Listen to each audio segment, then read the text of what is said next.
Have you ever played Star Trek Encounters? This is a PS2 Star Trek game that I don't think many of you have probably played. This came out in 2006, around the same time as Star Trek Legacy and Star Trek Tactical Assault for the PSP and DS. And every single game that came out around this time used the same soundtrack, and that's what you're hearing in the background now. So, should we jump in and see what this is all about? Right, so this game does have a story mode.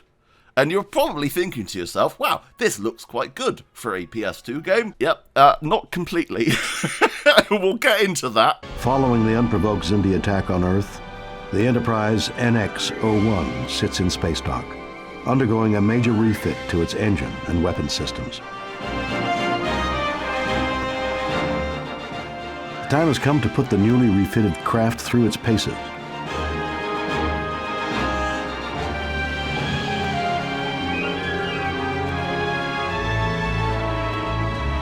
Wait, it doesn't have the registry number on it. Oh no, guys! So as you can see, it's not as 3D as you first thought. No, this is an isometric top-down shoot-'em-up. It's very weird, is all I'm gonna say. I liked this game when it came out, because when this came out, I didn't have a 360, so I didn't have the ability to play Star Trek Legacy. But as you can see, you can go up, and you can also go down, because yes, this takes place on a vertical plane. You have your middle plane, you have your upper plane, and you have your lower plane. So there's 3 levels, and it will automatically go back to the middle plane.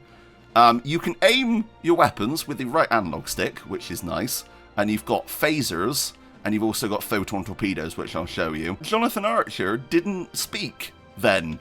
But he's in Star Trek Legacy, so I don't know if they couldn't afford him for this game, but the fact that the Enterprise doesn't have its registry number is a bit weird. Right, should we head in this direction, I guess? So yeah, everything in the background is just background. You can't physically get there. Oh, okay, so I've switched to photons.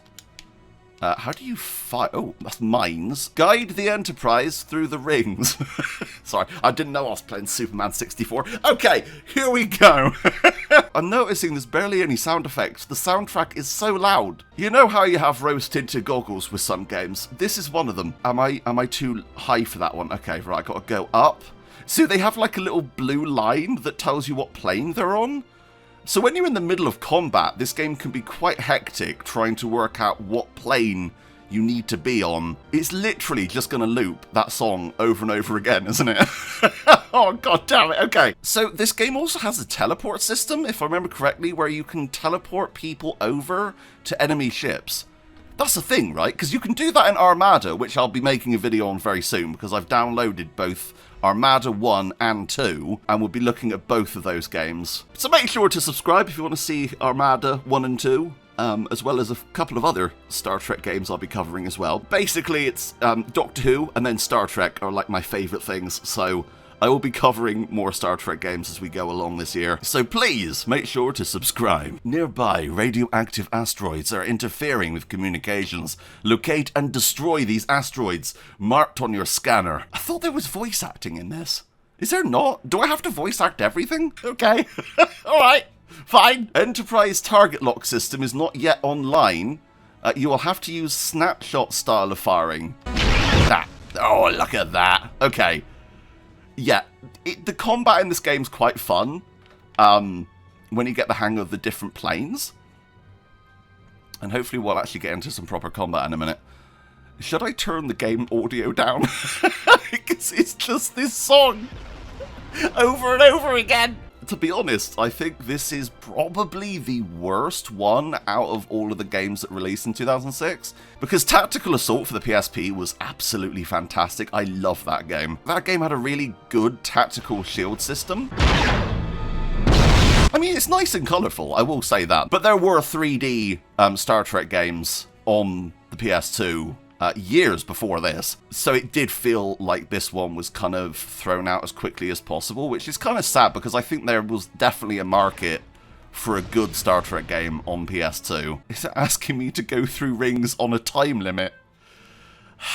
You know, I wish I'd just gone into the skirmish mode. Okay.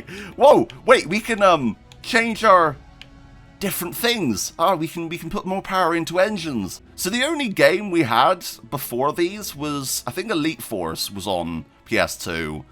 And also the, was it Shattered Dimensions, which was the Mirror Universe game with George Takei in the Excelsior, right?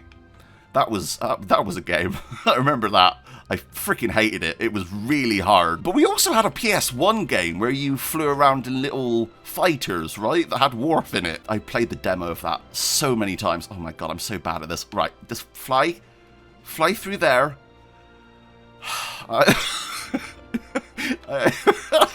Am I regretting making a video on this? No, this is fun. I'm enjoying myself.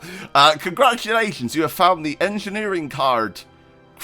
Wait, trip? Engine and shield performance increased by 20%.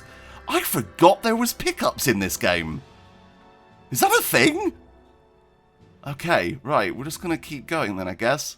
If this game was your childhood, I'm not going to apologise because it was also my childhood, so I went through this too. Yeah, if you only played this one, it's okay. It's alright.